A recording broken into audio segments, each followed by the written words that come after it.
क्या वो अब हर चीज के बारे में बात कर रहे हैं? सुप्रीम कोर्ट ने बाबरी केस में लालकृष्ण आडवाणी, मुरली मनोहर जोशी और उमा भारती पर आपराधिक साजिश का केस चलाने का फैसला सुनाया है।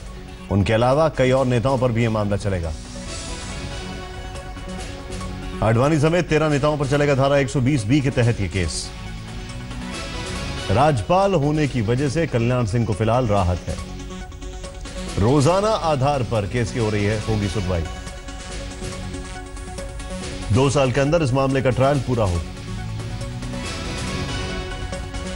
जब उमा भारती मीडिया से मुखातिब हुई तो पूरे तेवरों के साथ कहा कि यह कोई साजिश नहीं थी, बल्कि जो कुछ हुआ वो खुल्लम खुल्ला हुआ। मेरा यह कहना है कि कोई साजिश नहीं थी, सब कुछ खुल्लम खुल्ला था। साजिश तो तब होगी जब मन में कुछ और हो, बाहर कुछ और हो। मेरे तो मन में वही था, वही मेरे वचन में था, वही मेरे कर्म में था। मेरे मन वचन कर्म एक थे, कोई कॉन्स्पिरेसी नहीं थी। मैं पूरे आत्मविश्वास के साथ, पूरे आत्मसम्मान के साथ मैंने राम मंदिर के आंदोलन में भागीदारी करी है। अब वकील कोर्ट में क्या जिरह करते हैं वो एक अलग विषय है, लेकिन मैं इस मामले में बिल्कुल स्पष्ट हूँ। मुझे राम मंदिर के आंदोलन में भागीदारी के लिए हमेशा गर्व रहा है।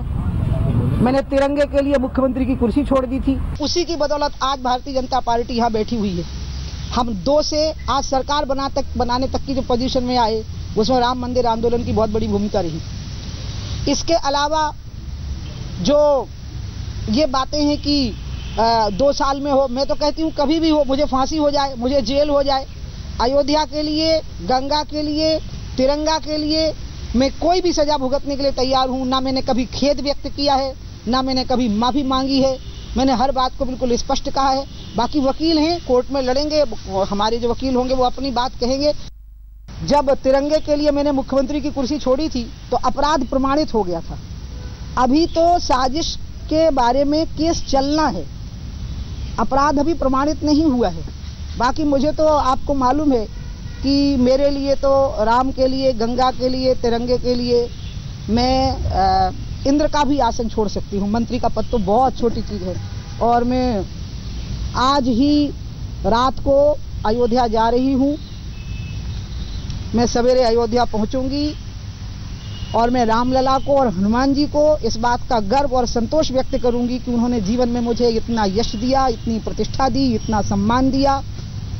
इसके लिए मैं उनका आभार व्यक्त करने जाऊंगी। मैं रामलला के भी दर्शन करूंगी, मैं हनुमानगढ़ी के भी दर्शन करूंगी और मैं अयोध्या में सरयू के किनारे कल रहूंगी।